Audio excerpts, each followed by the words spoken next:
Greetings, my friends and listeners, to another episode of Classic Radio Mysteries and Adventures. I'm your host, Jordan Avon, and we have another double feature here with more stories by Ray Bradbury. The first one is called All Summer in a Day. It is a science fiction story by Bradbury, first published in March 1954 for the Magazine of Fantasy and Science Fiction. And the second story is called The Foghorn. It is a 1951 science fiction story by Ray that was included in his first collection, The Golden Apples of the Sun. And it was actually the story used as the basis for the 1953 action horror film The Beast from 20,000 Fathoms. Are you ready? Well, let's begin.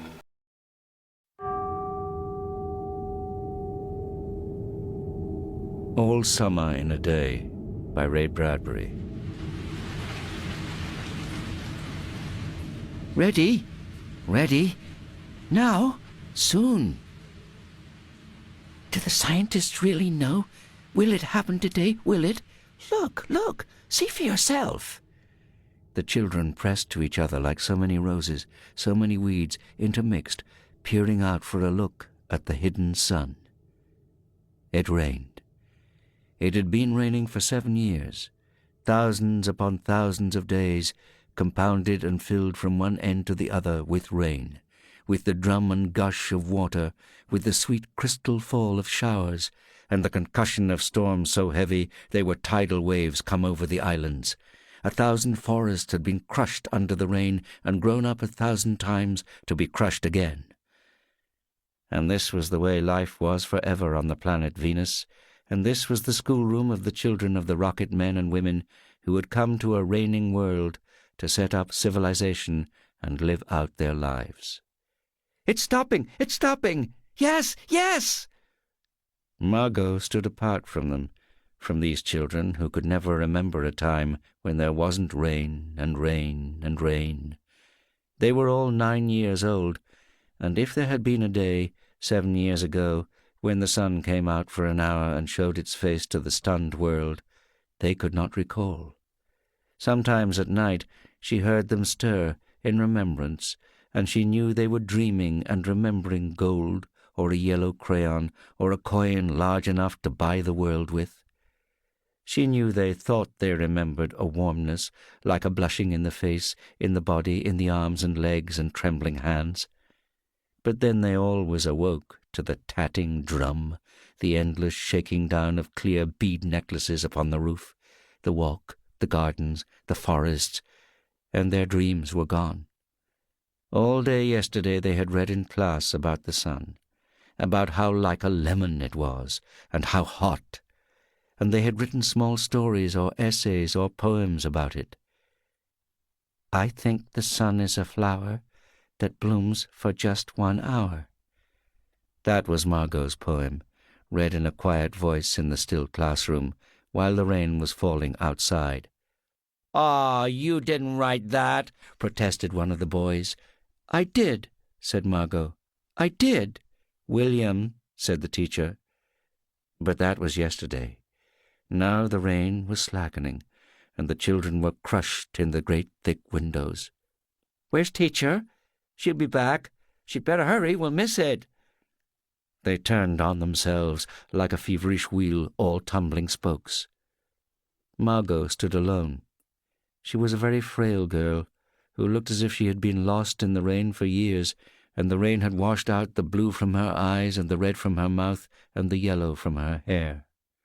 She was an old photograph, dusted from an album, whitened away, and if she spoke at all, her voice would be a ghost. Now she stood, separate, staring at the rain and the loud, wet world beyond the huge glass. "What are you looking at?" said William. Margot said nothing. "Speak when you're spoken to." He gave her a shove, but she did not move. Rather, she let herself be moved only by him and nothing else. They edged away from her. They would not look at her. She felt them go away. And this was because she would play no games with them in the echoing tunnels of the underground city. If they tagged her and ran, She stood blinking after them and did not follow. When the class sang songs about happiness and life and games, her lips barely moved.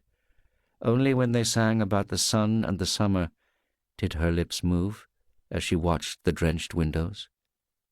And then, of course, the biggest crime of all was that she had come here only 5 years ago from Earth, and she remembered the sun, and the way the sun was and the sky was when she was 4 in Ohio. And they had been on Venus all their lives, and they had been only 2 years old when last the sun came out, and had long since forgotten the color and heat of it and the way it really was. But Margot remembered. "It's like a penny," she said once, eyes closed. "No, it's not," the children cried. "It's like a fire," she said, "in the stove." "You're lying, you don't remember," cried the children. But she remembered, and stood quietly apart from all of them and watched the patterning windows. And once, a month ago, she had refused to shower in the school shower rooms, had clutched her hands to her ears and over her head, screaming the water mustn't touch her head. So after that, dimly, she sensed it. She was different, and they knew her difference and kept away. There was talk that her father and mother were taking her back to Earth next year. It seemed vital to her that they do so, though it would mean the loss of thousands of dollars to her family. And so the children hated her for all these reasons of big and little consequence. They hated her pale snow face, her waiting silence, her thinness, and her possible future. "Get away!" The boy gave her another push. "What are you waiting for?" Then, for the first time, she turned and looked at him, and what she was waiting for was in her eyes. "Well, don't wait around here!" cried the boy savagely. "You won't see nothing!" Her lips moved. "Nothing!" he cried. "It was all a joke, wasn't it?" He turned to the other children. "Nothing's happening today, is it?" They all blinked at him and then, understanding, laughed and shook their heads. "Nothing, nothing."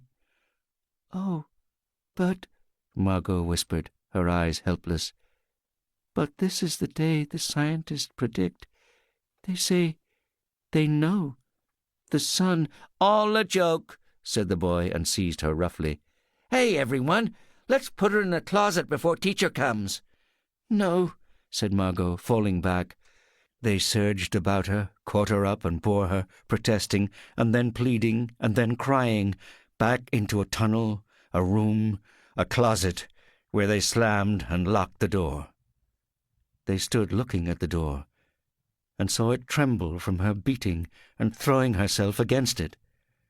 They heard her muffled cries. Then, smiling, they turned and went out and back down the tunnel, just as the teacher arrived. "Ready, children?" She glanced at her watch. "Yes," said everyone. "Are we all here?" "Yes." The rain slackened still more. They crowded to the huge door. The rain stopped. The silence was so immense and unbelievable that you felt your ears had been stuffed or you had lost your hearing altogether. The children put their hands to their ears. They stood apart. The door slid back, and the smell of the silent, waiting world came into them. The sun came out. It was the color of flaming bronze, and it was very large, and the sky around it was a blazing blue tile color, and the jungle burned with sunlight as the children, released from their spell, rushed out, yelling, into the springtime. "Now don't go too far," called the teacher after them. "You've only 2 hours, you know. You wouldn't want to get caught out." But they were running and turning their faces up to the sky and feeling the sun on their cheeks like a warm iron. "Oh, it's better than the sun lamps, isn't it? Much, much better." They stopped running and stood in the great jungle that covered Venus, that grew and never stopped growing, tumultuously even as you watched it. It was a nest of octopi, clustering up great arms of flesh-like weed, wavering, flowering in this brief spring. It was the color of rubber and ash, this jungle, from the many years without sun. It was the color of stones and white cheeses and ink, and it was the color of the moon. The children lay out, laughing, on the jungle mattress, and heard it sigh and squeak under them, resilient and alive. They ran among the trees, they slipped and fell, they pushed each other, they played hide-and-seek and tag, but most of all, they squinted at the sun until tears ran down their faces. They put their hands up to that yellowness and that amazing blueness, and they breathed of the fresh, fresh air, and listened to the silence. They looked at everything and savored everything. Then, wildly, like animals escaped from their caves, they ran and ran in shouting circles. They ran for an hour and did not stop running. And then, in the midst of their running, one of the girls wailed. Everyone stopped. "Oh, look, look," she said, trembling. They came slowly to look at her opened palm. In the center of it, cupped and huge, was a single raindrop. She began to cry, looking at it. They glanced quietly at the sky. A few cold drops fell on their noses and their cheeks and their mouths. The sun faded behind a stir of mist. A wind blew cool around them. They turned and started to walk back toward the underground house, their hands at their sides, their smiles vanishing away. A boom of thunder startled them, and like leaves before a new hurricane, they tumbled upon each other and ran. Lightning struck 10 miles away, 5 miles away, a mile, a half mile. The sky darkened into midnight in a flash. They stood in the doorway of the underground for a moment, until it was raining hard. Then they closed the door and heard the gigantic sound of the rain falling in tons and avalanches everywhere and forever. "Will it be 7 more years?" "Yes, 7. Then one of them gave a little cry. "Margot!" "What?" "She's still in the closet where we locked her." "Margot?" They stood as if someone had driven them, like so many stakes, into the floor.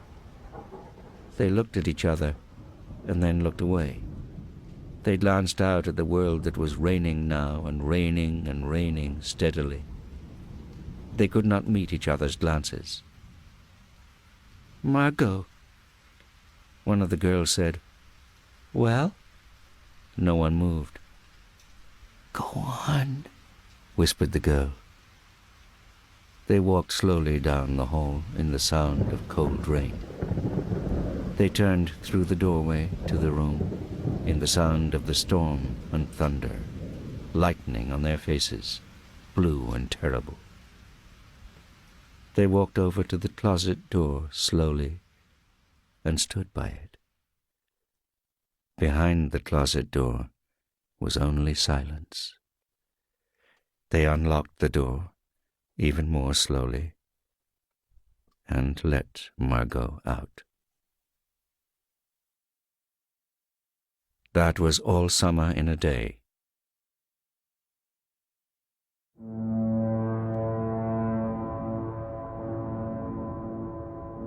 The Foghorn by Ray Bradbury. Out there in the cold water, far from land, we waited every night for the coming of the fog, and it came, and we oiled the brass machinery and lit the fog light up in the stone tower. Feeling like 2 birds in the grey sky, MacDunn and I sent the light touching out, red, then white, then red again, to eye the lonely ships. And if they did not see our light, then there was always our voice, the great deep cry of our foghorn shuddering through the rags of mist to startle the gulls away like decks of scattered cards and make the waves turn high and foam. "It's a lonely life, but you're used to it now, aren't you?" asked MacDunn. "Yes," I said. "You're a good talker, thank the Lord." "Well, it's your turn on land tomorrow," he said, smiling. to dance the ladies and drink gin. What do you think, MacDunn, when I leave you out here alone? On the mysteries of the sea. MacDunn lit his pipe. It was 7:15 of a cold November evening, the heat on, the light switching its tail in 200 directions, the foghorn bumbling in the high throat of the tower. There wasn't a town for 100 miles down the coast, just a road which came lonely through dead country to the sea, with few cars on it, a stretch of 2 miles of cold water out to our rock, and rare few ships. The mysteries of the sea, said MacDunn thoughtfully. You know the ocean's the biggest damned snowflake ever. It rolls and swells 1,000 shapes and colours, no two alike. Strange. One night, years ago, I was here alone when all of the fish of the sea surfaced out there. Something made them swim in and lie in the bay, sort of trembling and staring up at the tower light, going red, white across them, so I could see their funny eyes. I turned cold. They were like a big peacock's tail moving out there until midnight. Then, without so much as a sound, they slipped away. The million of them was gone. I kind of think maybe, in some sort of way, they came all those miles to worship. Strange. But think how the tower must look to them, standing 70 feet above the water, the god light flashing out from it, and the tower declaring itself with a monster voice. They never came back, those fish, but don't you think for a while they thought they were in the presence?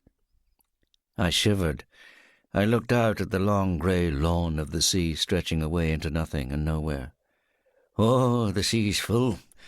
MacDunn puffed his pipe nervously, blinking. He had been nervous all day and hadn't said why. Come on, I got something special I've been saving up to tell you. We ascended the 80 steps, talking and taking our time. At the top, MacDunn switched off the room lights so there'd be no reflection in the plate glass. The foghorn was blowing steadily, once every 15 seconds. Sounds like an animal, don't it? MacDunn nodded to himself. A big, lonely animal crying in the night, sitting here on the edge of 10 billion years, calling out to the deeps. I'm here, I'm here, I'm here. And the deeps do answer. Yes, they do. About this time of year, he said, studying the murk and fog, something comes to visit the lighthouse. I've put off telling you because you might think I'm daft. Tonight's the night it comes. Just sit down there. If you want, tomorrow you can pack your duffel and take the motorboat into land and get your car parked there at the dinghy pier on the Cape and drive on back to some little inland town and keep your lights burning nights. I won't question or blame you. It's happened 3 years now, and this is the only time anyone's been here with me to verify it. You wait and watch. Half an hour passed, with only a few whispers between us. One day, many years ago, a man walked along and stood in the sound of the ocean on a cold, sunless shore and said, "We need a voice to call across the water, to warn ships. I'll make one. I'll make a voice like all of time and all of the fog that ever was. I'll make a voice that is like an empty bed beside you all night long, and like an empty house when you open the door, and like trees in autumn with no leaves. A sound like the birds flying south, crying, and a sound like November wind and the sea on the hard, cold shore. I'll make me a sound and an apparatus, and they'll call it a foghorn, and whoever hears it will know the sadness of eternity and the briefness of life." The foghorn blew. "I made up that story," said MacDunn quietly. to try to explain why this thing keeps coming back to the lighthouse every year. But, I said, "Sst," said MacDonne. "There." He nodded out to the deeps. Something was swimming toward the lighthouse tower. And then, from the surface of the cold sea came a head, a large head, dark-coloured with immense eyes, and then a neck, and then, not a body, but more neck, and more. The head rose a full 40 feet above the water on a slender and beautiful dark neck.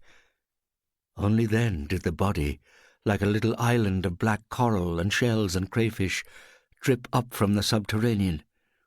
There was a flicker of tail. In all, from head to tip of tail, I estimated the monster at 90 or 100 feet. "Steady, boy, steady," whispered MacDonne. "It's impossible," I said. "No, Johnny, we're impossible. It's like it always was 10 million years ago. It hasn't changed. It's us and the land that have changed, become impossible. Us." It swam slowly and with a great dark majesty out in the icy waters, far away. The fog came and went about it, momentarily erasing its shape. One of the monster eyes caught and held and flashed back our immense light, red, white, like a disk held high and sending a message in primeval code. It was as silent as the fog through which it swam. "It's a dinosaur of some sort." I crouched down, holding to the stair rail. "Yes, one of the tribe." "But they died out." "No, only hid away in the deeps. Deep, deep down in the deepest deeps. Isn't that a word now, Johnny? A real word. It says so much. The deeps." The foghorn blew, and the monster answered. A cry came across 1,000,000 years of water and mist, a cry so anguished and alone that it shuddered in my head and my body. The foghorn blew. The monster roared again. The foghorn blew. The monster opened its great toothed mouth, and the sound that came from it was the sound of the foghorn itself, lonely and vast and far away, the sound of isolation, a viewless sea, a cold night, apartness. That was the sound. "Now," whispered MacDonne, "do you know why it comes here?" I nodded. "Perhaps it's 1,000,000 years old, this one creature. Think of it, waiting 1,000,000 years. Could you wait that long? Maybe it's the last of its kind. I sort of think that's true." I saw it all. I knew it all. The 1,000,000 years of waiting alone for someone to come back who never came back, while the skies cleared of reptile birds, the swamps dried on the continental lands, the sloths and saber-tooths had their day and sank in tar pits, and men ran like white ants upon the hills. The foghorn blew. The monster was only 100 yards off now, it and the foghorn crying at each other. As the lights hit them, the monster's eyes were fire and ice, fire and ice. "That's life for you," said MacDonne. "Someone always waiting for someone who never comes home. Always someone loving something more than that thing loves them. And after a while you want to destroy whatever that thing is, so it can't hurt you no more." The monster was rushing at the lighthouse. The foghorn blew. "Let's see what happens," said MacDonne. He switched the foghorn off. The ensuing minute of silence was so intense that we could hear our hearts pounding in the last area of the tower, could hear the slow greased turn of the light. The monster stopped and froze. Its great lantern eyes blinked. Its mouth gaped. It gave a sort of rumble, like a volcano. It twitched its head this way and that, as if to seek the sounds now dwindled off into the fog. It peered at the lighthouse. It rumbled again. Then its eyes caught fire. It reared up, threshed the water, and rushed at the tower, its eyes filled with angry torment. "MacDunn!" I cried. "Switch on the horn!" MacDunn fumbled with the switch, but even as he flicked it on, the monster was rearing up. I had a glimpse of its gigantic paws, fish-skin glittering in webs between the finger-like projections, clawing at the tower. The huge eye on the right side of its anguished head glittered before me like a cauldron into which I might drop, screaming. The tower shook. The foghorn cried, the monster cried. It seized the tower and gnashed at the glass, which shattered in upon us. MacDunn seized my arm. "Downstairs!" We reached the bottom as the tower buckled down toward us. We ducked under the stairs into the small stone cellar. There were 1,000 concussions as the rocks rained down. The foghorn stopped abruptly. The monster crashed upon the tower. The tower fell. We knelt together, MacDunn and I, holding tight, while our world exploded. Then it was over, and there was nothing but darkness and the wash of the sea on the raw stones. That and the other sound. "Listen," said MacDunn quietly. "Listen." First a great vacuumed sucking of air, and then the lament, the bewilderment, the loneliness of the great monster folded over and upon us. The monster gasped and cried. The tower was gone. The light was gone. The thing that had called to it across 1,000,000 years was gone. And the monster was opening its mouth and sending out great sounds. The sounds of a foghorn, again and again. And ships far at sea, not finding the light, not seeing anything, but passing and hearing late that night, must have thought, "There it is, the lonely sound, the lonesome bay horn. All's well, we've rounded the cape." And so it went for the rest of that night. The sun was hot and yellow the next afternoon when the rescuers came out to dig us from our stoned-under cellar. "It fell apart, is all," said Mr. MacDunn gravely. "We had a few bad knocks from the waves, and it just crumbled." He pinched my arm. The next year they built a new lighthouse, but by that time I had a job in the little town and a wife and a good, small, warm house that glowed yellow on autumn nights, the doors locked, the chimney puffing smoke. As for MacDunn, he was master of the new lighthouse, built to his own specifications out of steel-reinforced concrete. "Just in case," he said. The monster? It never came back. I sat in my car, listening.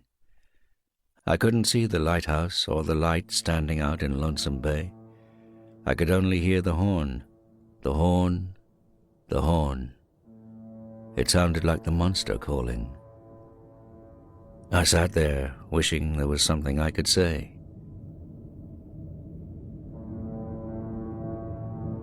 That was The Foghorn by Ray Bradbury, read by Sean Barrett.